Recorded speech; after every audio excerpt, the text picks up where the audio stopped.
Halo, assalamualaikum warahmatullahi wabarakatuh teman-teman semua. Kembali di channel aku bersama aku Eka. Aku akan bagikan kabar gembira teman-teman. Dan ini update terbaru, baru banget di share, baru banget disampaikan ya melalui siaran persnya bahwa udah ada jadwal resmi pelaksanaan ASN 2021. Ingat ya, ASN itu meliputi P3K, CPNS, dan sekolah kedinasan. Nah, kita simak teman-teman videonya supaya teman-teman bisa mempersiapkan sedini mungkin dan sudah nggak bingung lagi. Dan sudah pasti nih ya teman-teman, kalau banyak banget yang bertanya kapan ya jadwalnya, ini dia ya. Jadi harus simak baik-baik ketentuannya, seperti apa mekanismenya, seperti apa jadwalnya kapan, supaya teman-teman tidak gagal informasi, tidak salah informasi, dan bisa menyiapkan semua persiapannya dengan baik. Ketika nanti sudah dibuka pendaftarannya, sudah oke, teman-teman tinggal melaksanakan. Ya, saya doakan semoga semuanya lulus. Oke teman-teman, kita simak ya videonya, jangan di skip. Teman-teman yang belum subscribe, ayo subscribe, silahkan klik tanda loncengnya, notifikasi semua supaya dapat pembaruan terbaru dari video saya, karena saya akan update video terbaru terus ya. Dan teman-teman yang belum ikut grup Telegram, ayo gabung, follow Instagram dan Facebook saya, bisa banget di link deskripsi ya teman-teman. Oke, kita simak video berikut ini ya, jangan di skip. Ya oke teman-teman, di video kali ini akan saya sampaikan terkait dengan kebijakan pengadaan ASN 2021, yaitu termasuk dalam kebijakan dan arahan kebutuhannya, lalu jadwalnya kapan ya, akan saya semua bahas di video kali ini. Memang disampaikan oleh Kemenpan RB dan BKN. Nah, jadi akan satu persatu akan saya bahas di video kali ini terkait dengan berita yang disampaikan oleh BKN maupun Kemenpan RB.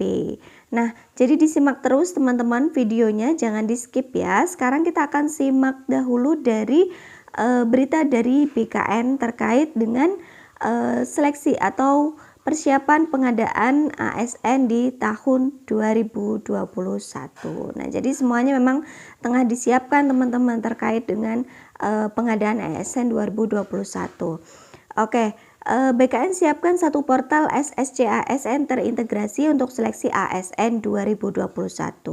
Jadi ini Humas BKN menindaklanjuti rencana pemerintah melakukan seleksi ASN tahun 2021 yang akan diselenggarakan secara paralel ya. Jadi paralel meliputi seleksi sekolah kedinasan, pegawai pemerintah dengan perjanjian kerja atau P3K, dan calon pegawai negeri sipil atau CPNS.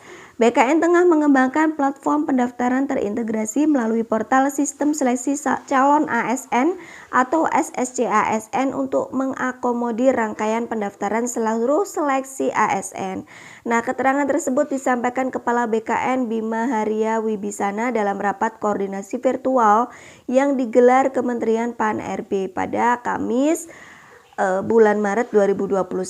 Nah, jadi memang tengah disiapkan semuanya. Jadi karena memang pendaftaran teman-teman nanti semua akan dalam satu portal, makanya seluruhnya disiapkan dengan sebaik-baiknya. Bima menguraikan bahwa pendaftaran online untuk seleksi ASN yang disediakan dalam portal SSC ASN dibagi menjadi 3 platform utama ya, yang terdiri dari sistem seleksi CPNS atau SSCN, seleksi CPNS melalui Dinas Pendidikan Kedinasan atau SSCN Dikdin, dan sistem seleksi PPPK atau SSP3K. Selain itu, pengolahan nilai hasil seleksi juga diintegrasikan ke dalam portal. Portal SSC ASN juga akan menyediakan fitur pengolahan hasil seleksi seperti SKD dan SKB. Proses pengolahan nilai yang masuk akan diproses tanpa campur tangan pihak manapun dengan mengikuti ketentuan yang sudah ditetapkan. Selanjutnya, SSC ASN juga diintegrasikan dengan data NIK di Dukcapil sebagai data awal pendaftaran. Begitu pula dengan pelamar formasi guru. SSC ASN akan terintegrasi dengan pengecekan data nomor unik pendidik dan tenaga kependidikan atau NUPTK untuk validasi data pada Dapodik yang dikelola Kemendikbud. Sama halnya dengan pendaftaran sebelumnya, SSC ASN juga akan terintegrasi dengan akreditasi program studi maupun akreditasi universitas dan lembaga pendidikan tinggi, termasuk validasi nomor ijazah yang dikelola Kemenristek tes Kemenristek-Dikti. Berikutnya untuk pelamar formasi tenaga kesehatan, SSC-ASN akan terintegrasi dengan data surat tanda registrasi atau STR atas kerjasama BKN dengan Kemenkes terangnya. Nah, ini dia teman-teman ya. Jadi di sini kita bisa ambil kesimpulan bahwa semua data ya termasuk validasi data itu penting. Nanti akan terintegrasi semuanya. Jadi teman-teman harus siapkan. Dari mulai data KTP atau NIK ya di Dukcapil itu harus tervalidasi atau akan ada pengecekan di situ. Jadi apakah ini sudah terdaftar atau belum. Nah, itu harus dipastikan teman-teman. Ketika masih ada masalah, maka teman-teman harus mengurus ke Dukcapil ya. Ini seperti pengalaman di tahun lalu. Tidak jauh berbeda. Jadi dari ijazah, tanggal ijazah, kemudian akreditasi universitas, akreditasi prodi. Nah, itu harus disiapkan. Teman-teman bisa lihat video saya yang lainnya terkait dengan persyaratan yang harus disiapkan untuk pendaftaran CPNS di tahun 2021. Nah, itu sudah saya sampaikan. Jadi harus disiapkan sebaik-baiknya teman-teman. Ya, menyikapi masa pandemi yang masih bergulir, Bima mengatakan BKN masih tetap menyediakan sistem chat berbasis online secara keseluruhan yang diikuti dengan penggunaan video conference sebagai sarana dalam pengawasan.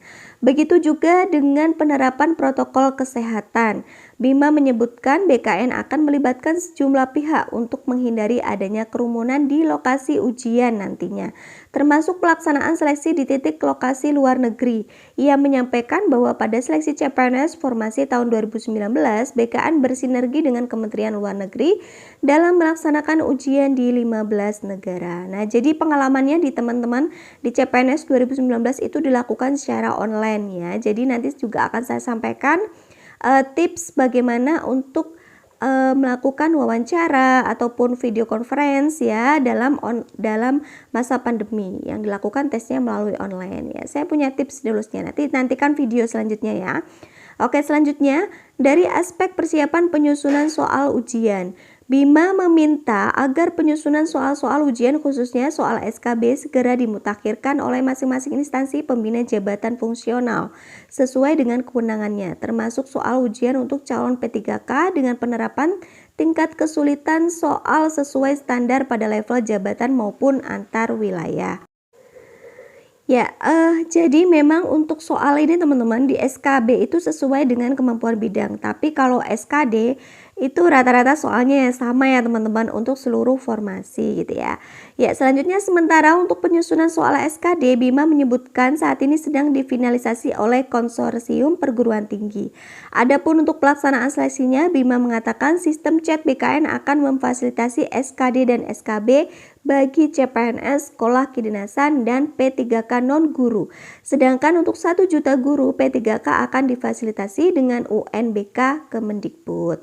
Nah, ini akan untuk persiapan tes SKD dan SKB-nya ya teman-teman, karena di pengalaman tahun 2019 itu memang semuanya melalui chat BKN untuk SKD-nya, dan SKB-nya itu memang ada ketentuannya masing-masing gitu ya. Ada yang menggunakan video conference, ada yang menggunakan UNBK seperti di Kemendikbud. Nah, jadi kita harus siapkan sebaik-baiknya untuk persiapan seleksi ASN di tahun 2021. Ya, selanjutnya disimak baik-baik teman-teman. Saya akan menyampaikan kebijakan pengadaan ASN, mekanisme pengadaan ASN tim Paselnas 2021, progres perencanaan dan pengadaan ASN 2021. Ya, jadi ini resmi dari Kemenpan RB. Disimak baik-baik karena jangan sampai ketinggalan informasi atau gagal informasi. Ya, oke teman-teman, ini adalah kondisi saat ini ya untuk tenaga ASN di Indonesia. Jadi untuk PNS di Indonesia ini kurang lebih ada 4.121.176. Nah, ini ada beberapa kategori ya, ada tenaga teknis dan kesehatan, guru dan dosen, kemudian ada tenaga pelaksana ya. Jadi ada persentasenya. Nah, kebutuhan ini dinilai masih belum mencukupi ya, sehingga pemerintah harus terus melakukan pengadaan seleksi ASN ya, khususnya untuk seleksi ASN di tahun 2021, mengingat sudah dilaksanakan di tahun sebelumnya ya, dari tahun 2019 juga dilaksanakan ASN gitu ya, pelaksanaan ASN. Oke. ini adalah beberapa data yang bisa ditampilkan terkait dengan kondisi saat ini. Oke, selanjutnya ini adalah jadi ASN atau aparatur sipil negara itu meliputi PNS dan P3K ya.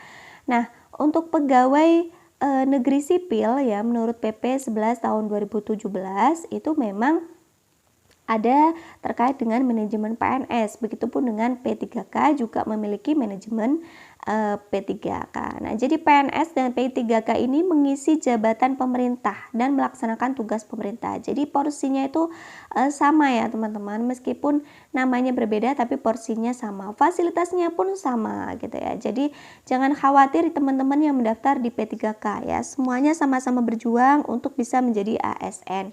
Saya doakan semoga semuanya bisa lulus ya, lancar dan bisa mendapatkan posisi sesuai yang diinginkan. Ya, selanjutnya terkait arah kebijakan pengadaan ASN. Jadi ini adalah arah kebijakannya ya teman-teman. Jadi diharapkan nanti akan ada Smart ASN di tahun 2024, di mana di situ ada integritas ya, yang mencakup nasionalisme, profesionalisme, wawasan global, IT dan bahasa asing, hospitality, networking dan entrepreneurship. Jadi semua arah kebijakan itu sudah jelas disiapkan oleh pemerintah hingga tahun 2024 ya. Jadi diharapkan akan memiliki birokrasi berkelas dunia di tahun 2024. Jadi ya teman-teman, kita doakan semoga kebijakan atau arah kebijakan yang diharapkan oleh pemerintah dan kita semua negara Indonesia dapat tercapai dengan baik. Ya, selanjutnya adalah penetapan kebutuhan ASN. Jadi karena penetapan kebutuhan ASN dibagi menjadi dua, yaitu CPNS dan P3K. Nah, untuk P3K ini ditetapkan 5 tahun yang akan diperinci per tahun ya, karena perjanjian kerja. Sedangkan CPNS ini analisis kebutuhannya itu didasarkan pada analisis jabatan, beban kerja, peta kerja, kemudian kondisi geografis, jumlah penduduk, angkatan pegawai ya, belanja pegawai. Nah, jadi semuanya direncanakan untuk penetapan kebutuhan ASN gitu ya teman-teman. Nah, ini mekanisme pengadaan ASN yaitu meliputi usulan kebutuhan, kemudian penetapan kebutuhan, kemudian seleksi administrasi ya. Nanti akan ada seleksi kompetensi ya, SKD dan SKB, kemudian penetapan kelulusan seleksi ya, penetapan nomor induk, kemudian pengangkatan.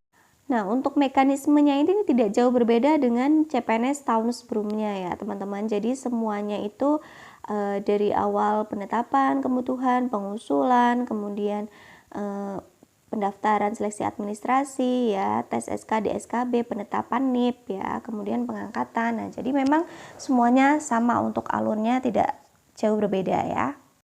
Nah, ini adalah beberapa disampaikan ada beberapa tim ya dalam Panselnas 2021, ada tim pelaksana, pengawas ya. Jadi semuanya sudah disiapkan ya, ada tim penyusun ya. Jadi ini adalah rangkaian yang disiapkan oleh pemerintah terkait dengan pelaksanaan ASN 2021. Tidak akan saya bahas secara detail karena memang banyak ya, jadi silakan nanti teman-teman bisa dipersiapkan saja ya. Ya, selanjutnya ini adalah status pengusulan kebutuhan ASN tahun 2021. Jadi ada statusnya ya, yang sudah akan usul namun perlu melengkapi dokumennya itu ada 122 instansi, yang tidak mengusulkan ada 34 ya, lalu ada 466 yang sudah usul dan dokumen sudah lengkap. Nah, ini ada instansi-instansi ya, tentunya instansi pusat dan daerah yang memang sudah mengusulkan status kebutuhan ASN di tahun 2021. Nah, selanjutnya adalah rencana penetapan kebutuhan ASN 2021. Nah, jadi ada instansi pusat dan daerah. Nah, daerah termasuk dalam kategori guru P3K, P3K non-guru, dan CPNS ya. Ini adalah jumlah kebutuhannya. Untuk pusat sendiri ada 83.000. Kemudian daerah ada 1.221.816. Jadi ini masing-masing sudah terpetakan ya. Jadi ada formasi, ada guru, ada non-guru, ada CPNS dan P3K. Nah, ini ada dari pemerintah provinsi dan pemerintah daerah gitu ya. Jadi total pusat dan daerah untuk jumlah kebutuhan 1.305.485 ya. Namun untuk jumlah rencana penetapan itu 711.627. Nah, jadi angka ini yang sudah disampaikan oleh Kemenpan RB. Jadi insya Allah akan dilaksanakan di ASN tahun 2021. Oke, kita sampaikan lagi dari BKN ya. Terakhir, Bima menguraikan gambaran rencana pelaksanaan seleksi ASN 2021. Di antaranya pendaftaran seleksi sekolah kedinasan 2021 diperkirakan akan dimulai April 2021. Ingat ya teman-teman, sekolah kedinasan bulan April, seleksi P3K guru dengan formasi 1 juta guru diperkirakan akan dilaksanakan pada Mei 2021. Ya, jadi P3K guru pada bulan Mei dan seleksi CPNS 2021 dan P3K non guru diperkirakan dilaksanakan pada Mei 2021. Nah, jadi ini udah jelas ya teman-teman, jadi bisa dipersiapkan seawal mungkin. Nah, kita juga akan lihat untuk detail jadwalnya. Ini dari seleksi dari Kemenpan RB. Nah, jadi ini masih tentatif, jadi masih bisa berubah ya teman-teman. Tapi setidaknya ini sudah ada gambaran ya, gambaran seperti apa untuk jadwalnya. Ya oke teman-teman, disimak baik-baik ya, bila perlu dicatat. Jadi untuk sekolah kedinasan itu penyampaian formasi KKL pada minggu kedua bulan Maret. Pendaftaran dilakukan pada tanggal 9 sampai 30 April. Seleksi dilakukan pada minggu ketiga dan 4 yaitu bulan Mei sampai Juni, lalu pengumuman. Nah, untuk CPNS P3K non guru, penyampaian formasi ke KL atau Pemda itu dilakukan pada minggu ketiga ya bulan Maret, pendaftaran pada Mei hingga Juni, seleksi Juli hingga Oktober, kemudian pengumuman November, pemberkasan dan penetapan NIP November sampai Januari. Sedangkan untuk P3K guru, penyampaian formasi ke Pemda itu minggu ketiga Maret, pendaftaran dilakukan pada bulan Mei sampai Juni, seleksi tahap 1 itu di bulan Agustus, pengumuman dan pemberkasan serta penetapan NIP itu di bulan Agustus hingga September, kemudian seleksi yang kedua itu dilakukan pada bulan Oktober, pengumumannya yaitu sekitar bulan Oktober hingga Desember, dan seleksi tahap 3 itu dilakukan pada bulan Desember, untuk pengumuman itu Desember hingga Januari 2022. Nah, ini bisa dicatat baik-baik teman-teman. Jadi teman-teman nanti ketika sudah mulai datang di bulannya, di periodenya, teman-teman bisa langsung cari informasi terkait dengan tanggalnya. Ya, nanti akan ada informasi terbaru terkait tanggal kapan sih jadwal pelaksanaannya dibuka. Jadi simak terus videonya teman-teman yang terbaru ya, ikuti videonya. Untuk penutup, di akhir Maret 2021, formasi mulai diserahkan ke masing-masing PPK. Instansi yang belum melengkapi dokumen agar segera menyelesaikan, Kementerian Pan RB akan mengeluarkan kebijakan pengadaan ASN 2021, instansi agar mempersiapkan pelaksanaan seleksi ASN yang adil, objektif, transparan, akuntabel, bebas KKN, dan tidak dipungut biaya, serta untuk pelaksanaan seleksi ASN non-guru akan menggunakan sistem CAT BKN, guru akan menggunakan sistem UNBK Kemendikbud. Nah, jadi semua rangkaian informasi ini disimak baik-baik, dicatat jika ada yang terpenting ya. Yang penting supaya teman-teman bisa selalu ingat, tidak ketinggalan. Jangan sampai nanti, wah saya ketinggalan nih pendaftaran CPNS atau P3K-nya atau sekolah kedinasan, jangan sampai seperti itu ya. Jadi disimak baik-baik, disimpan, dicatat ya, supaya teman-teman tidak ketinggalan informasinya. Ya, mungkin itu teman-teman rangkaian dari informasi yang bisa saya sampaikan, semoga bermanfaat selalu ya. Saya doakan teman-teman sukses di pelaksanaan ASN tahun 2021 ini. Amin ya. Semangat dan sukses selalu. Hai, gimana teman-teman? Sudah simak videonya? Ada kabar gembira kan? Kabar gembira banget dan bahagia banget buat kita semua.